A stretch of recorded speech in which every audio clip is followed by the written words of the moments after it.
Hello friends, Heidi here from Rain Country. God is good all the time. And I'm heading out here to my garden so that I can talk about Echinacea. Isn't it just lovely?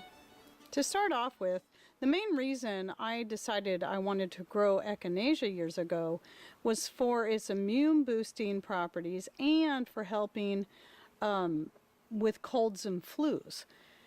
And as I suspected, when I got digging deeper into this herb recently, I realized it was good for much more than that and was surprised again at what I came across. So what I did was I compiled some information from Rosemary Gladstar's book, her herbal book that I always link to in my description box. Remember, you can click on the show more to see what all is in there. And from Dr. Josh Axe's website. Alright, so I'm going to go ahead and read to you this list I put together by compiling from those two sources, but I will link to Dr. Josh Axe's website in the description box below as well. So be sure to check out those links. I really recommend his website because there's lots of great stuff in there. You can also find a lot of good stuff on herbs at Wellness Mama, and I'll put her link below as well if I remember. And again, if I forget to do these, just remind me. Let me just start off with that. Yes, it is one of the top best herbs for boosting immunities and for helping with colds and flus. Now, when it comes to colds and flus, it is best if it is taken really early on, when you first notice the signs of getting ill. Last year, when there was some major crud going all around, I had to start taking the Echinacea tincture I had made up from last year's leaves and flowers right away, and we never caught anything. Now, something that just happened to me recently for the first time in 5 or 6 years is, and I'm still just kind of recovering from it, is I picked up a flu bug of some sort somewhere in my outings, I guess. And usually my body is strong enough to fight it off and I don't get sick, but this time it hit me hard. And I'm guessing that's because my immunities were down because I've been pushing myself really hard and I've been under a lot of stress. So yes, people, we do have to take time to rest. Anyway, that's a little side note, but I've been drinking, one thing that's been helpful, I've been drinking, coming out and picking some fresh leaves off the Echinacea and drinking it in an herbal tea that, I've just been sucking down a lot of herbal tea with marshmallow leaves and Echinacea leaves and catnip to help with the pain, because I tell you, I was hurting all over.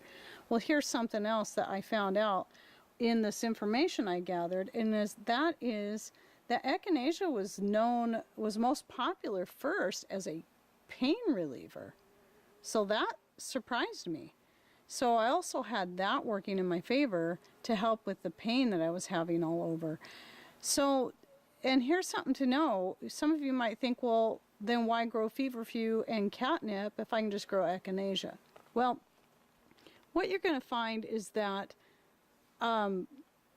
you're still going to want to have several different herbs that may have some of the same benefits, because what works for one person is not going to work for another. Maybe of people in the same house.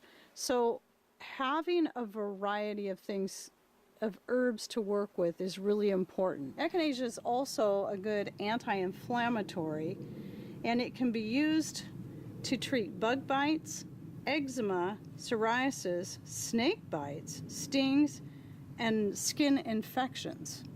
So that tells you it's also an antibiotic, and not only will it help with skin infections, it will help with other infections throughout the body. And here's another surprising thing I came across, and I thought this was just great, is that the Echinacea can also be used to help with mental health type issues like depression, anxiety, and social phobias. So, and as far as respiratory things, we already know about the cough and the colds, but there's more to it than that. It's also excellent for croup, strep, whooping cough, tuberculosis, diphtheria, acute sinusitis, and asthma. I laugh because I can't say that word very well. Sinusitis. And asthma too, people. So another herb with a multi-purpose that you really must grow. And besides, look at how lovely it looks in the garden, having those pinkish purple flowers growing out there mixed with everything else. It's just a lovely addition to the garden. So I actually harvested a bunch of leaves today and have them on the dehydrator. I can use them for more teas and tincture in the future. And I also am going to be brewing myself another pot of tea with the marshmallow and the echinacea. And what else did I throw in there? I don't think I threw catnip in this pot. I threw something else in there. But oh well, I don't remember. I mix it up different every time. But I'll be drinking on that later this evening. Now I started my echinacea from seed. I found the best way to do it, as with most herbs like the marshmallow, was to start it in the greenhouse in small pots, and then eventually, once they got to a certain size, I planted them directly into the ground. And the echinacea is a perennial, so it will keep coming back and it will get bigger every year, or it should. This one's gotten bigger. Now I have another one over here. This one, for some reason, did not get bigger. It actually seems like it's smaller. It only has one little stalk coming up. But it's getting some lovely flowers on it.